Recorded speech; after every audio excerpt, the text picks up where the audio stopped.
Shut up, compressor.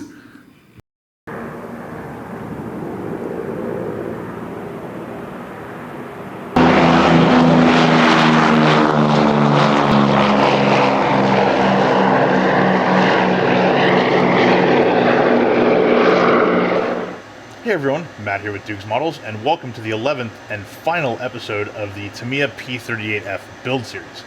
In the last episode, I was basically getting through some of the final weathering, dealing with oils, dealing with getting everything flat coated, dealing with more oils, dealing with some acrylic inks in places, and getting a bunch of stuff attached, like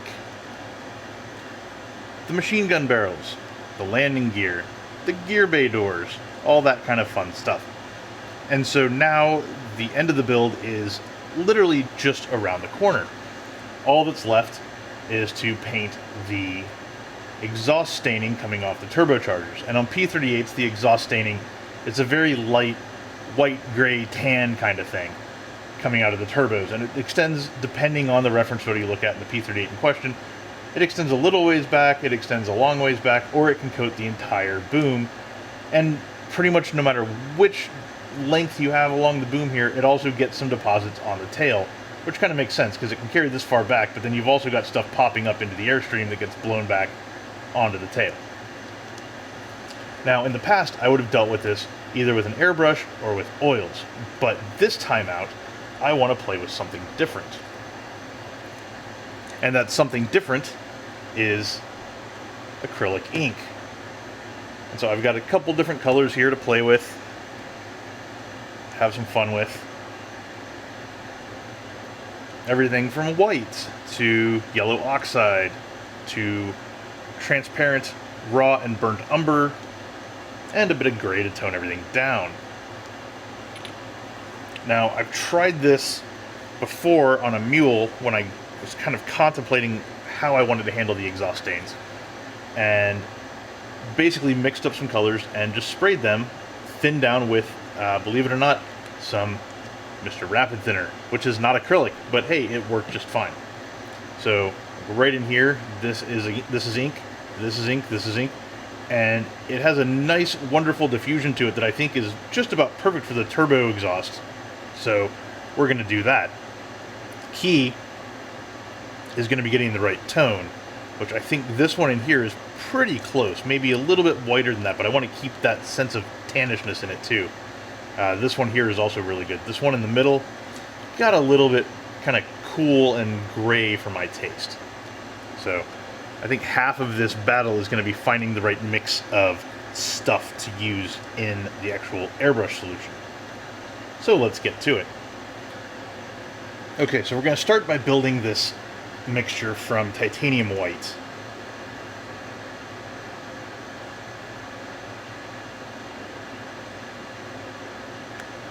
Add a little bit of yellow oxide to it. I'm going to try to avoid the darker tones as much as I can.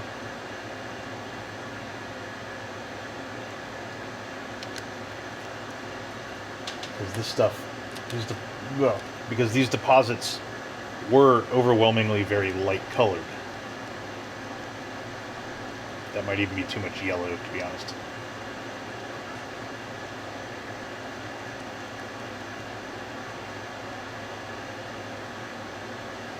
Tap some gray here.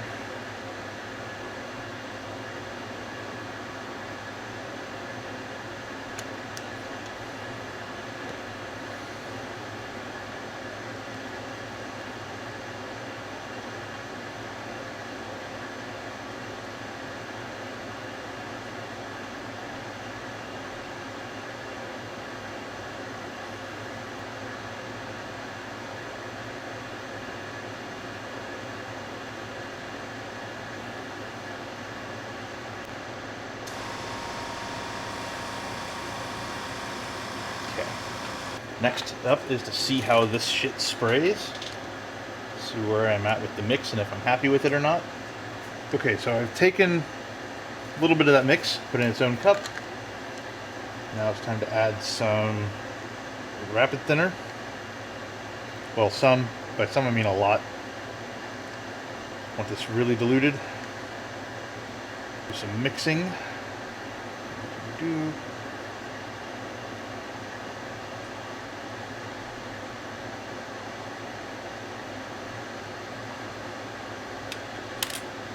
And let's see how it sprays. Key thing I'm looking for is to see how it goes down over olive drab.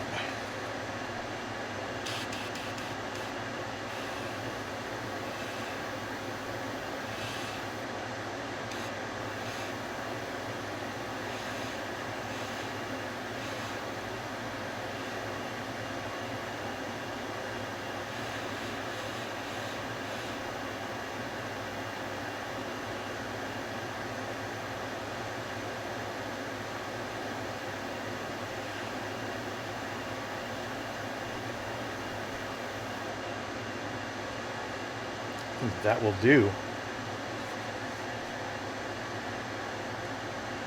Maybe it needs a little bit something.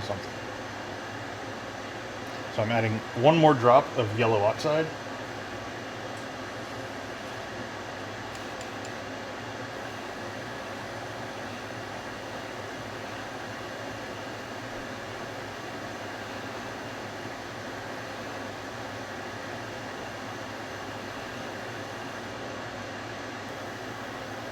Does need to be diluted even more than it already is.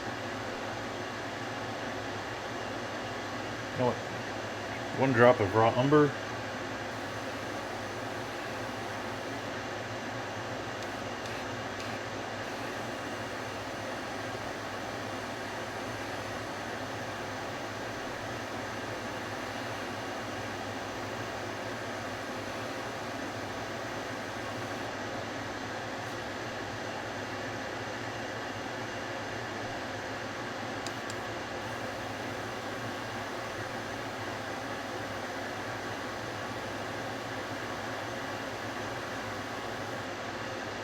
Yeah, I'm liking that.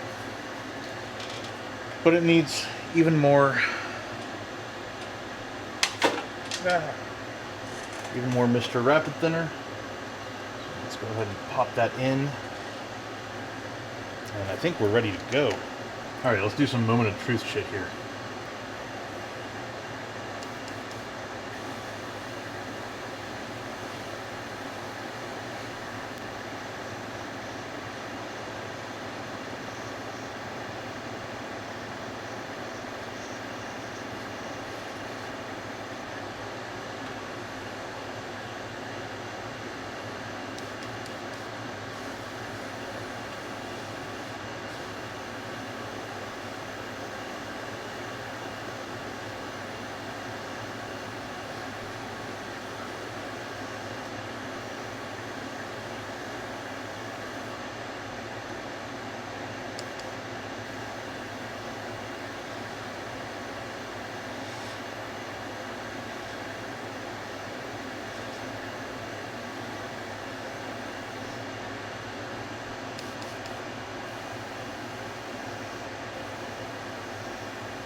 Moving on to the other side.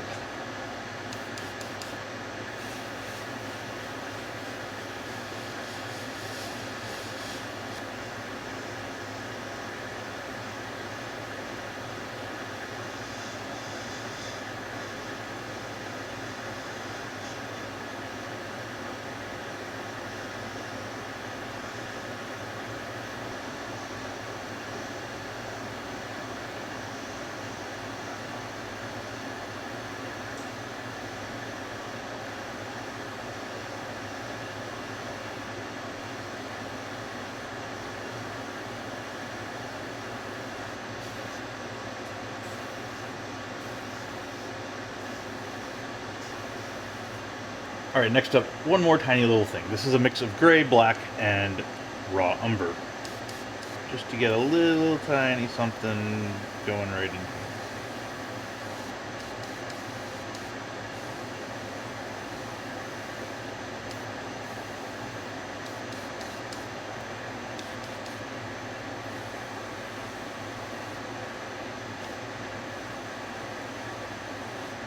Okay, so now that the turbo exhaust is sprayed, it's time to go ahead and add the final bits and officially call the P-38 finished.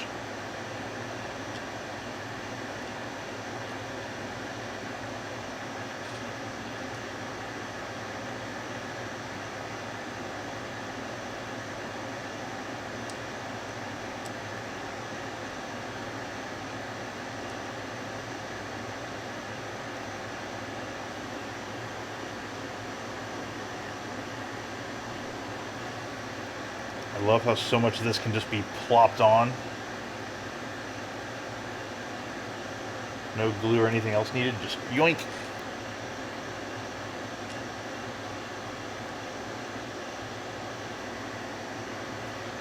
And there we have it. Oh.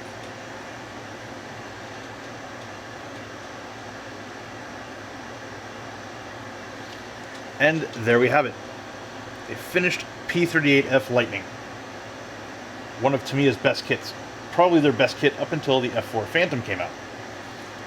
And it is done. Okay, so here it is. The completed Tamiya 148 scale P-38F Lightning.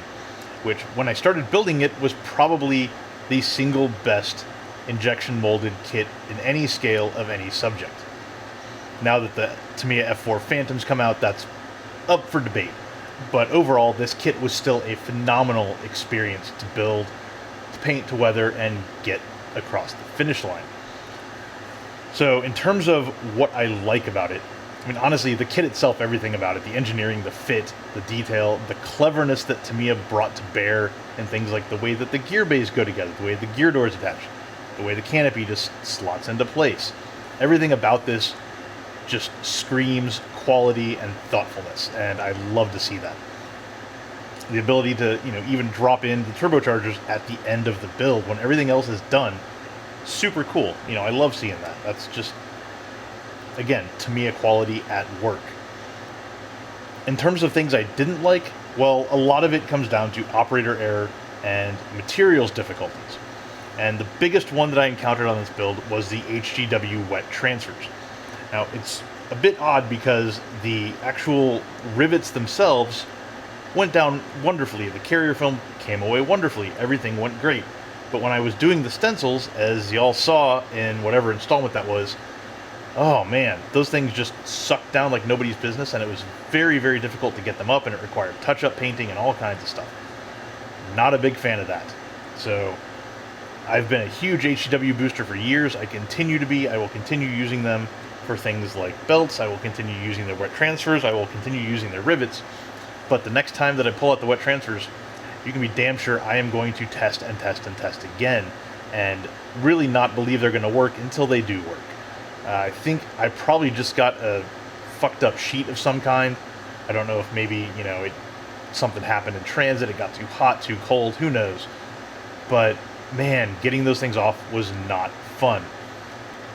I also should not have cleared this thing in Guns H30 because that stuff never really fully set, and I had to be very careful working around it to not bake in fingerprints along the leading edges of the wings and all that kind of stuff as I was handling it, moving it around. Frustrating. So next time it'll be back to Tamiya X22, some of the Guns lacquers, all-clad aqua gloss, all the various other clears that I have in the arsenal, but not H30 because, yeah, that was annoying. And honestly, it's kind of continued tackiness probably played a role in making those wet transfers a bit harder to remove.